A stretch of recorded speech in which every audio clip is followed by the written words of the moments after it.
우리 하나님 말씀 같이 보겠습니다. 오늘은 사도행전 4장 23절에서 31절까지 있는 말씀을 함께 보겠습니다.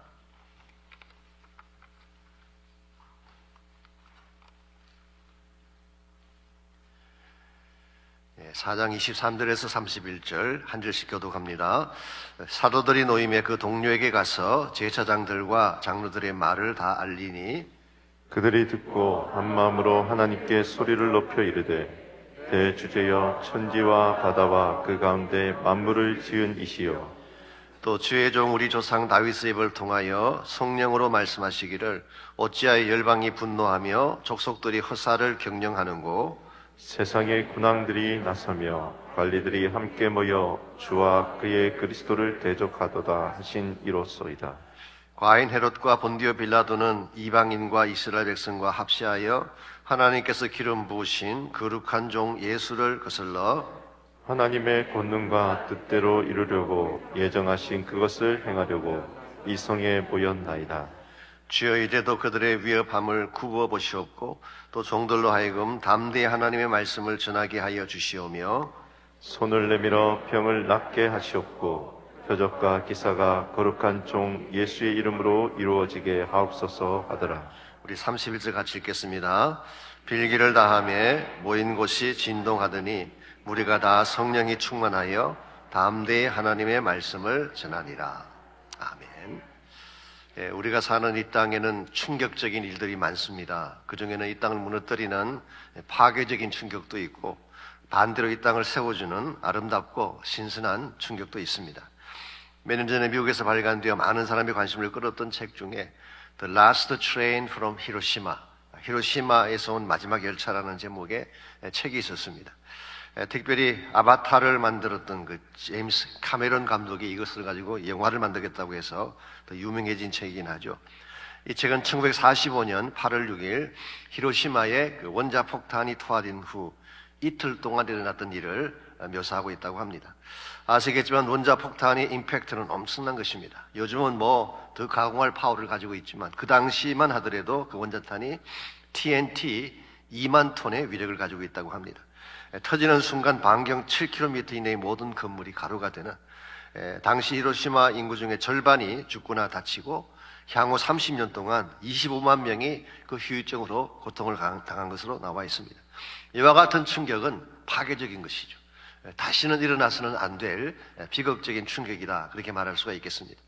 반면에 이런 신선한 이야기도 있습니다. 이 원자폭탄으로 폐허가된 히로시마에 가장 먼저 새싹을 틔운 꽃에 대한 이야기가 있습니다. 이나가키 히데히로라고 하는 사람이 쓴 그 꽃들의 전략이라는 책에 나오는 꽃입니다. 쇠떡이 꽃이라고 혹시 아시나요? 소가 뜯어먹는다고 해서 쇠떡이 꽃이라고 합니다. 화려한 꽃이 아닙니다. 더 정확하게 말하면은 잡초에 불과한 그런 꽃인데요. 그러나 땅속 깊이 뿌리를 내리기 때문에 온 땅이 용광로 같이 불타는 중에도 죽지 않고 살아있다가 죽음의 대지의 첫 삭을 틔운 것입니다. 그래서 절망 중에 있던 히로시마의 많은 사람들이 이 꽃을 보고 큰 용기를 얻었다고 합니다. 그래서 이나가키 히데히로는 이 꽃을 다음과 같이 노래를 냈어요. 그 긴 뿌리, 보이지 않는 뿌리가 있어 폐허의 땅에서도 피어나는 너여. 그 누군가는 너를 보고 희망과 용기를 얻는다. 이와 같은 것이 신선한 충격이죠. 절망한 빠진 사람들에게 다시 한번 용기를 주고 일어나게 만드는 힘이죠. 여러분, 이 세상에는 누군가를 파괴하기 위한 파괴적인 충격이 있는가 하면 이 땅 사람들에게 희망을 심고 폐허 속에서도 생명의 꽃을 피우게 하는 신선한 충격이 있습니다. 여러분과 저는 어떤 충격을 이 땅에 안겨주며 살아야 될까요? 크리스찬으로서 어떤 충격을 안겨줄 때 하나님이 기뻐하는 삶의 열매가 있을까요? 당연히 신선하고 밝은 충격을 안겨야 될 것입니다. 우리 때문에 낙심한 자가 힘을 얻고 우리 때문에 죽었던 영혼이 살아나고 우리 때문에 어두운 세상이 밝은 세상이 되게 만드는 이런 충격을 안겨야지 하나님께 영광이 되는 것입니다. 여러분과 제가 어떻게 하면 이 땅에 신선한 충격을 던져주고 그 결과 복음의 물결이 땅끝을 향해 흘러가게 만들 수 있을지 오늘 주신 본문을 중심으로 함께 그것을 나누어보려고 합니다. 오늘 같이 모독한 본문에 보시면 유대 종교 지도자들의 위협에도 불구하고 오히려 예루살렘 도성에 신선한 충격을 안겨주었던 초대교회 성도들의 모습이 오늘 본문에 기록이 되어 있습니다. 먼저 23절 말씀 보시면 사도들이 노임에 그 동료에게 가서 제사장들과 장로들의 말을 다 알리니 그랬어요.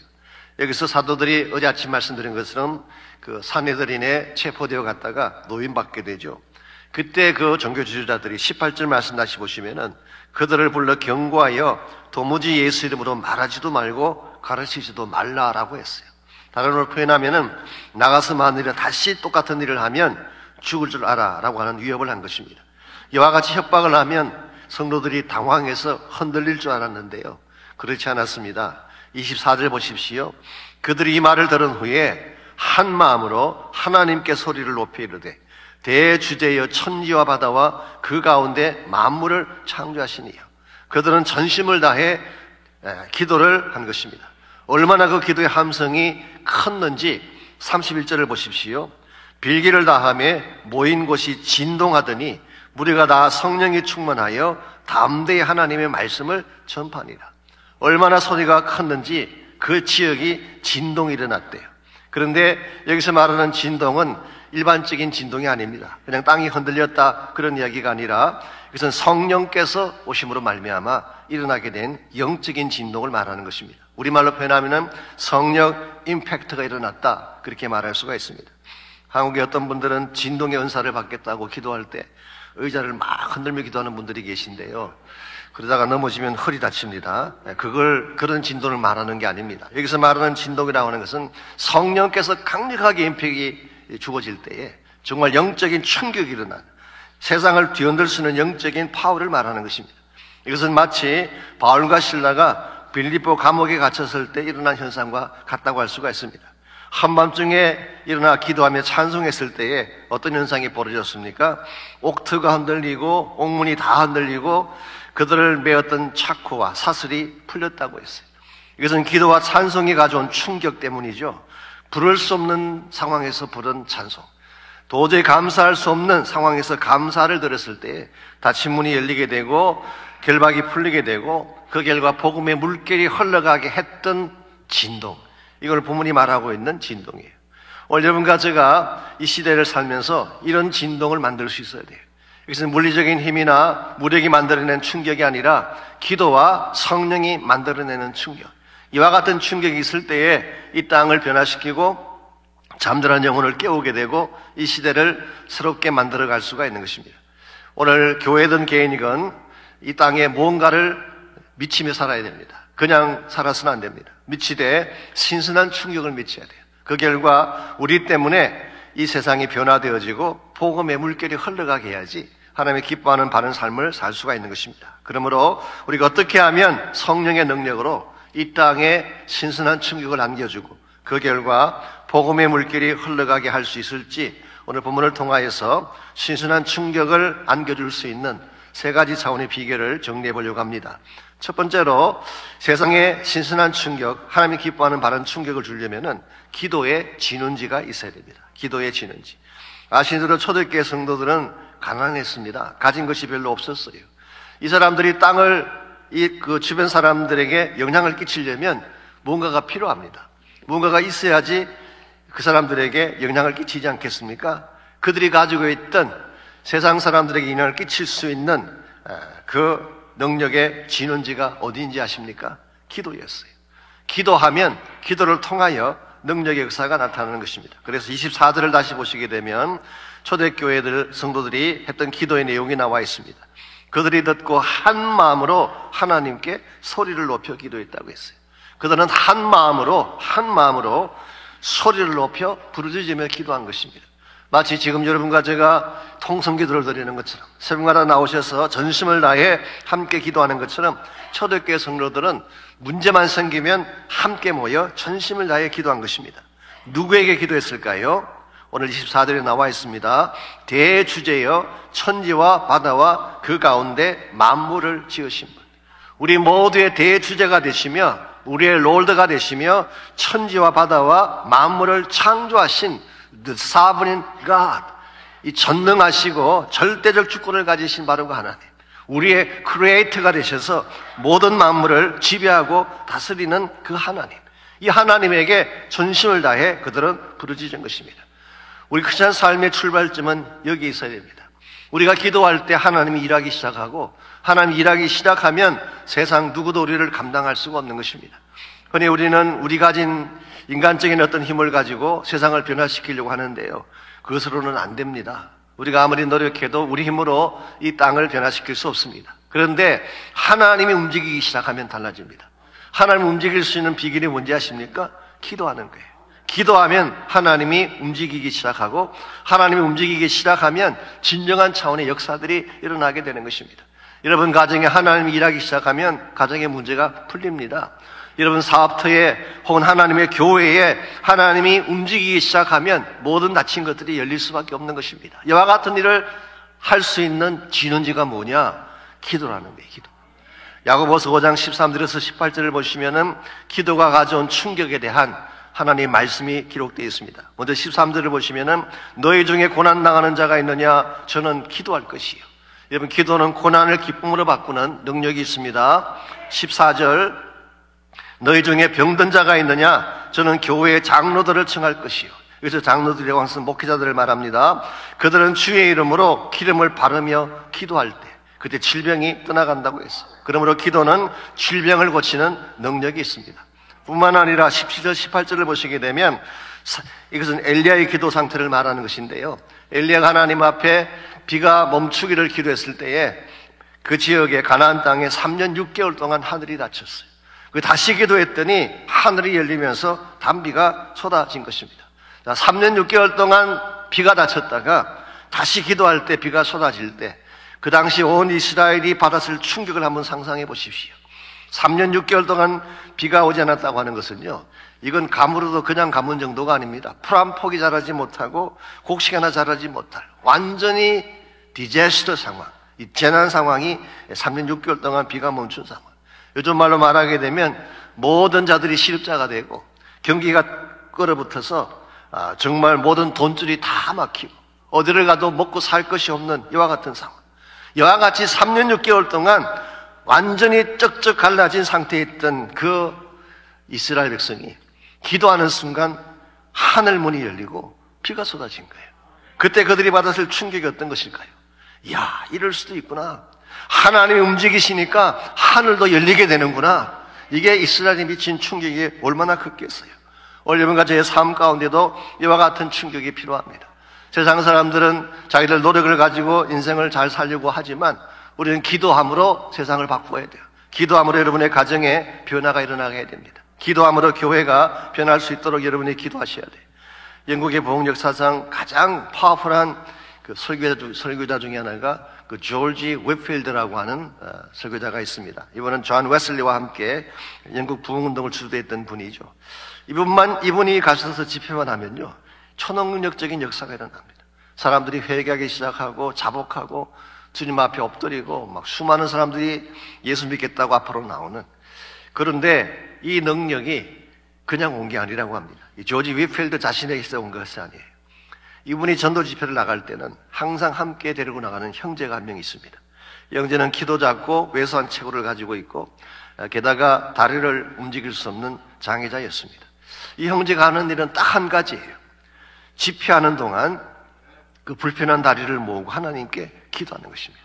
근데 이 형제가 기도만 하면 성령의 역사가 시작되는 것입니다. 여러분, 우리가 가진 육체적 조건이나 힘이 문제가 아닙니다. 연약한 무릎일지라도 불편한 다리일지라도 하나님께 기도하면 하나님의 역사가 나타나는 것입니다. 여러분이 가정을 위해 기도할 때에 무릎을 꿇고 한번 기도해 보십시오. 기도의 임팩트가 여러분 가정을 살게 할 거예요.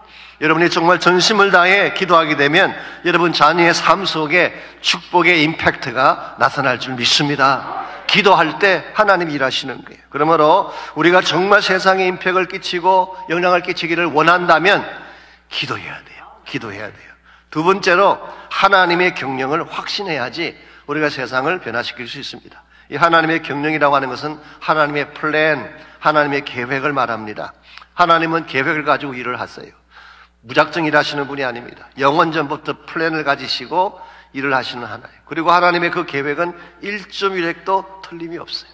우리가 이 사실을 바로 알고 무슨 일이 일어날지라도 하나님의 계획하심을 확신할 때 우리가 세상을 이길 수가 있고 감당할 수가 있는 것입니다. 그래서 오늘 25절과 26절을 계속 봅니다. 이 초대교회 성도들은 그냥 부르짖기만 하는 것이 아니라 하나님 말씀을 붙잡았어요. 하나님 말씀을. 25절 먼저 봅니다. 또 주의 종 우리 조상 다윗의 입을 통하여 성령으로 말씀하시기를 어찌하여 열방이 분노하며 족속들이 헛살을 경영하는고 세상의 군왕들이 났으며 관리들이 함께 모여 주와 그의 그리스도를 대적하도다 하시니로다. 이것은 사실 시편 2편 말씀을 인용한 것인데요, 이 베드로는 다시 한번 구약에 나오는 하나님의 예언의 말씀을 인용합니다. 그 말씀이 하면은 열방들이 분노하고 군왕들이 일어나고 삼킬 듯이 우리를 향하여 대적하게 되는 일이 이미 하나님의 계획 속에 있다는 것입니다. 여러분들 아시겠지만요, 악한 자들도 단합을 합니다. 악한 자들도 전략을 세우고 우리를 공격하려고 해요. 아무렇게나 하는 게 아닙니다. 사탄들도 집회를 해요. 모여요, 자기들끼리. 아마 저희들이 이렇게 큰 집회하면은 마귀도 아마 동일한 준비를 하고 있을지 모르겠어요. 그런데 겁낼 필요 없다는 것입니다. 그들의 경량은 다 헛살이에요. Their plot is futile. 그들은 이루지 못해요. They will have empty hands. 영어 성경. 그들은 빈손 들고 갈 수밖에 없어요. 왜 그런지 아십니까? 이미 예수님이 2000년 전에 십자가에서 승리하셨기 때문에. 마귀가 아무리 우리를 공격하려고 해도 어떠한 플랫을 가지고 어떠한 계획을 가지고 우리를 향하여 공격해와도 껍데기예요. 다 헛것입니다. 여러분과 제가 이 사실을 바로 알고 하나님의 계획하심을 신뢰하게 된다면 악한 사탄이 무슨 계획을 세우고 어떤 시도를 할지라도 흔들릴 이유가 없습니다. 그래서 27절과 28절을 계속 봅니다. 과연 헤롯과 본디오 빌라도는, 이것은 바로 시편 2편 말씀의 성취를 말하는 것입니다. 과연 헤롯과 본디오 빌라도는 이방인과 이스라엘 백성과 합세하여 하나님께서 기름 부으신 거룩한 종 예수를 거슬려 하나님의 권능과 뜻대로 이루려고 예정하신 그것을 행하려고 이 성에 모였나이다. 지금 이 예루살렘 도성에 모든 악한 자들이 집합했다는 것입니다. 그들 중에는 헤롯 땅도 있고 본디오 빌라도라고 하는 것은 로마 군인들을 대표하는 것입니다. 그래서 이미 예수님을 십자가에 못 박았던 바로 그 장본인들, 예수님을 죽게 했던 바로 그 장본인들이 지금도 하나님이 뜻하신 것을, 예정하신 것을 이루려고 이 성에 모였다는 거예요. 이걸 보게 되면요, 악한 자들은 악한 자들 나름대로 계획을 세우고 전심을 다해 집회를 하고 모이지만 결과적으로는 그것이 하나님의 계획하신 뜻을 이룰 뿐이라는 거예요. 얼마나 아이러니한 진리입니까? 열심히 그들은 우리를 공격하기 위해서 노력을 하는데 결과적으로는 하나님의 뜻만 이루어지는 거예요. 우리가 이 사실을 바로 안다면요, 그들이 뭐라고 하든 어떤 시도를 하든 두려워하거나 염려할 이유가 전혀 없습니다. 하나님께서 우리 편이 되셔서 우리를 도와주신다면 누구도 우리를 감당할 수가 없기 때문에, 그러므로 무슨 일을 당할지라도 여러분은 하나님의 계획을 신뢰해야 돼요. 하나님의 일하심을 신뢰해야 돼요. 그리고 하나님이 일하시는 것은 항상 옳은 것입니다. 틀린 적이 없어요. 그래서 우리가 정말 하나님의 계획을 신뢰하고 하나님의 경영하신 것들을 바로 알고 여기에 대해서 충성을 다할 때에 여러분의 삶 자체가 이 세상에 큰 영향을 끼치는 것입니다. 제가 오래전에 성경 번역 선교단체인 위클리프라고 하는 곳이 올랜도에 있습니다. 그 본부가 거기 있는데요, 어떤 선교사님이 저를 그쪽에 좀 안내를 해주시고 이렇게 잘 보여주셔가지고 제가 좋은 경험을 하고 돌아왔습니다. 이 위클리프라는 선교단체는 1942년도에 그 윌리엄 타운샌드라고 하는 과테말라 선교사님이 있어 세워진 선교단체입니다. 지금 현재는 6천 명이 넘는 선교사님들이 성경을 번역하는, 그래서 모든 종족에게 성경을 번역해서 나누어진 이삭을 하고 있죠. 위클리프 본부 현관에 가면요, 영국의 종교개혁자였던 존 위클리프의 동상이 세워져 있고 그 동상 밑에 존 위클리프의 생애가 간단하게 기록이 되어 있습니다.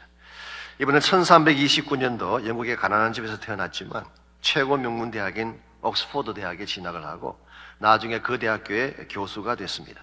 뿐만 아니라 영국 황실의 그 차플린이 되어서 많은 영광과 부를 누릴 수 있는 그런 입장에 서게 됐어요. 그런데 한 가지 마음속에 몰던이 있었어요. 그게 뭐냐고 하니까 아직도 일반 성도님들이 성경을 볼 수 없다는 사실. 여러분과 저는 요즘 성경을 마음대로 보는데요. 이게 얼마나 큰 축복인지 모르고 보고 계시는데 그 당시만 해도 라틴 말로 된 성경밖에 없었어요. 그러므로 성직자들 외에는 성경을 가질 수도 없고 읽을 수도 없는 시대가 그 시대였어요. 그래서 그는 어떻게 하면은 성도들에게 이 말씀을 읽게 할 것인가라고 생각하는 나머지 영어로 그 성경을 번역한 것입니다. 그리고 이스라엘 백성들에게 나누어 주기 시작했어요. 이렇게 되자 백성들의 눈이 떠지게 되고 말씀 운동이 일어나고 영적인 변화가 생기기 시작하죠. 여기에 대해서 캐톨릭 교회가 좋아했을까요? 좋아할 리가 없죠. 그래서 결국 캐톨릭 교회가 존 위클리프를 체포를 하고 그의 성경 이 사역에 대한 것을 중단을 시켰습니다. 그래서 협박을 하고 그리고 이것을 스탑시켰는데요. 한 가지 여러분 아실 것이 있습니다. 존 위클리프만 스탑시키면 성경이 거기서 멈출까요? 말씀 사역은 anyway 진행이 되는 것입니다. 그래서 존 위클리프는 죽었지만 이 말씀 사역이 계속 진행되는 것에 분노한 캐톨릭 교회가 존 위클리프가 죽은 지 43년 후에 해서는 안 될 일을 합니다. 무덤을 파헤쳐서 그의 뼈를 화형을 시키고 그 죄를 강에 뿌렸다고 합니다. 이렇게 하면 하나님 말씀이 스탑될 줄 알았죠. 그런데 결과는 정반대였습니다. 마치 강에 뿌려진 그의 죄가 영국 구석구석을 돌아 바다로 들어가고 바다로 들어간 그 죄가 온 세계를 향해 흘러가듯이 그가 뿌린 고난의 죄가 오늘도 전 세계를 향하여 흘러가고 있다는 스토리. 이게 하나님이 하시는 일이에요. 하나님의 경영하신 것은 누구도 스탑시킬 수가 없어요. 아무리 권력이 있는 자들이 아무리 세상 파워가 하나님의 하신 일을 막아서려고 하지만 막아설 수가 없습니다. 여러분과 제가 이 사실을 분명히 알 때에 무슨 일을 당할지라도 하나님을 신뢰할 수 있어요. 하나님이 행하시는 일은 지금도 진행되고 있고 하나님의 뜻대로 진행되고 있고 어떤 인간이든 어떤 권력이든 이 하나님의 행하심은 막을 수가 없어요. 이걸 확신해야지 우리가 바르게 하나님의 일을 할 수가 있는 것입니다. 우리 삶을 통하여서 이 땅 가운데 신선한 충격, 생명의 충격, 즉 성령의 임팩트를 안겨주기를 원한다면 1차적으로는 기도를 해야 됩니다. 기도 없이는 할 수 없어요. 두 번째는 하나님의 계획을 신뢰를 해야 됩니다. 마지막 세 번째로 우리 삶을 통하여 복음의 임팩트가 나타나게 해요. 복음의 임팩트가 있어야지 복음을 통해 이 땅이 변하기 시작하는 것입니다. 여러분, 교회가 이 땅에 줄 수 있는 가장 강력하면서도 절대적인 영향력이 뭔지 아십니까? 복음이에요. 복음. 다른 것으로 승부하려고 하면 안 됩니다. 사실 가끔 저도 목회를 하다 보게 되면 좀 세상적인 것을 도입하고 싶을 때가 있고 세상적인 것이 더 앞서가는 것처럼 보여져서 그게 유혹을 받으려고 할 때가 있는데요. 여러분, 세상적인 것으로 승부를 하면 절대 이기지 못합니다. 세상은 이미 다 가지고 있어요. 우리가 철학적인 어프로치를 가지고 세상을 이겨보려고 하지만 우리보다 훨씬 더 앞서 있습니다. 지식적으로, 문화적으로, 물질, 우리 가지 물질로 세상 변화시킬 수 없어요. 권세 이미 다 가지고 있습니다. 우리가 만일 세상적인 것을 가지고 세상에 임팩을 끼치고 그들을 변화시키려고 하면 우리는 절대로 세상에 이길 수가 없어요. 그래서 하나님께서 여러분과 저에게 주신 것이 있어요. 세상은 가지지 못했지만 우리에겐 주신 것이 있어요. 그게 뭔지 아십니까? 나사렛 예수 그리스도의 이름이에요. 예수님이 우리를 위해 죽으시고 부활하셨다고 하는 이 복음은 세상에 갖지 못한 것입니다. 이 복음이 세상이 진짜 필요로 하는 것이고 교회가 가지고 있는 유일한 능력의 원천인데 이것을 내려놓고 다른 것으로 승부를 걸려고 하면 우리는 세상을 이길 수가 없는 것입니다. 그러므로 다시 한번 하나님의 교회들마다 본질로 돌아가야지 방법적인 것을 가지고 세상을 이기려고 한다는 것은 대단히 무모하고 어리석을 수밖에 없는 것입니다. 그래서 오늘 29절 말씀을 보십시오. 초대교회 성도들이 가지고 있던 최대 관심사가 뭔지가 나와 있습니다. 29절입니다. 주여 이제도 그들의 위협함을 굽어보시옵고 또 종들로 하여금 담대히 하나님의 말씀을 전하게 하여 주십시오. 자, 여기에서 이제도 그들의 위협함을 굽어보시옵고 그랬는데요. 이 말은 이런 뜻입니다. 제가 그 NASB 성경을 봤더니요. Take note of their threat. 그들의 협박을 하나님 참고하십시오. 그런 뜻이에요. 하나님 아시죠? 지금 이 세상이 우리를 죽이려고 위협합니다. 하나님 아시죠? That's okay.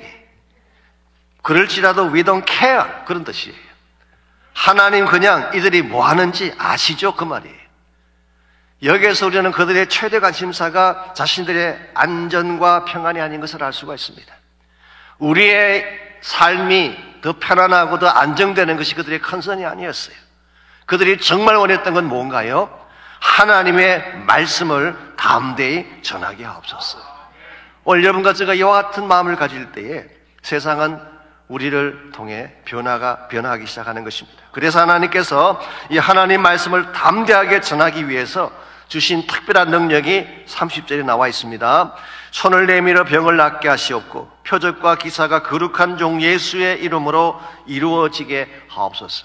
여기에 말씀드린 초대교회에 일어났던 엄청난 기적들이 표현되어 있죠. 표적이 있고 기사가 있고 치유의 능력이 있습니다.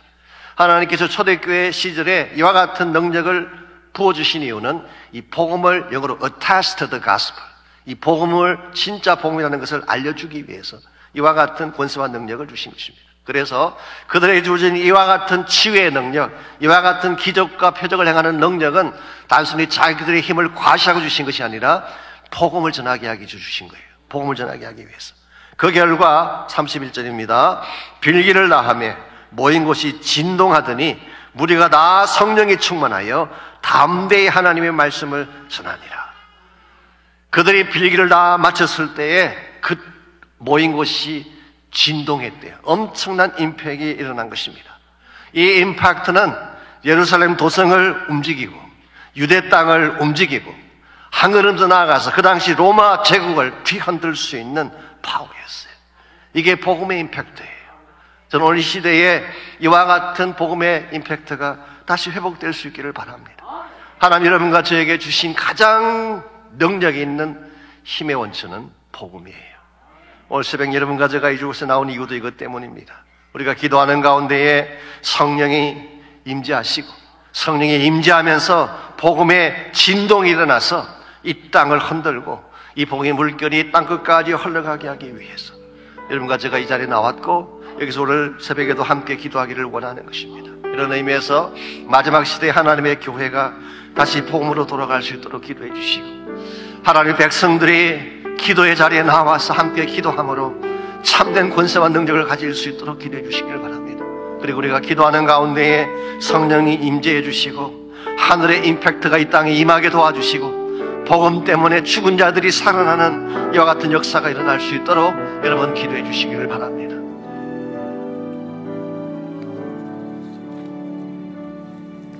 나를 지으신 이가 하나님, 나를 부르신 이가 하나님, 나를 보내신 이도 하나님, 나의 나 된 것은 다 하나님을 해라. 달려갈 길 다하도록 나의 마지막 호흡 다하도록 나로 그 십자가 품게 하시니 나의 나 된 것은 다 하나님을. 우리 다 일어나서 함께 다시 한번 찬양합니다. 나를 지으신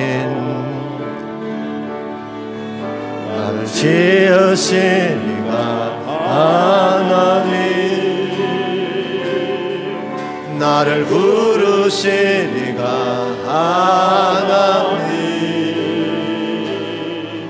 나를 보내신 이도 하나님, 나의 나 된 것은 다 하나님을 해라. 나의 갈 길 다가도록 나의 달려갈 길 다가도록 나의 마지막 호흡 다하도록 나로 그 십자가 품게 하시니 나의 나 된 것은 다 하나님을 내라. 한량 없는 은혜 갚을 길 없는 은혜 내 삶을 애워사는 하나님의 은혜 나 주저함 없이 그 땅을 밟은 곳 나를 붙드시는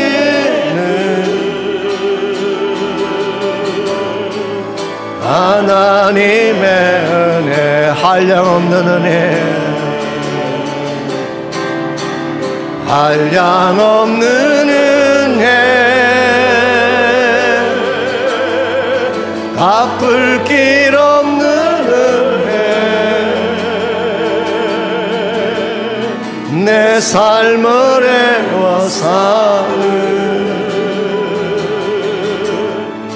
하나님의 은혜 나 주저함 없이 그 땅을 밟은 곳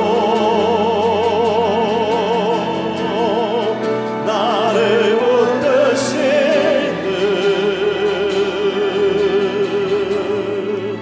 하나님의 하나님 감사합니다. 이 은혜 때문에 구원받게 하시고 이 은혜 때문에 참된 삶의 이유를 알게 하신 것 감사합니다. 남은 생에 헛되이 살고 싶지 않습니다. 은혜에 합당한 삶을 살아 주의 영광에 쓰임받기를 소원합니다. 여기에 머리 숙인 모든 사랑하는 주의 백성들을 축복하시되 주의 성령으로 기름 부어주시고 사명을 심어주시고 주의 나라 비전을 향해 마음껏 달려갈 수 있는 존귀하고도 아름다운 인생들 다 되게 하여 주시옵소서. 이제는 우리 구주 예수 그리스도의 은혜와 하나님 아버지의 무한하신 사랑과 성령님의 충만한 임재하심이 예배를 마치고 돌아가는 모든 성도 한 분 한 분에게 가정과 삶의 터전과 자녀들과 자손들 위해 이제로부터 항상 함께 하시기를 예수님의 이름으로 간절히 축원하옵나이다.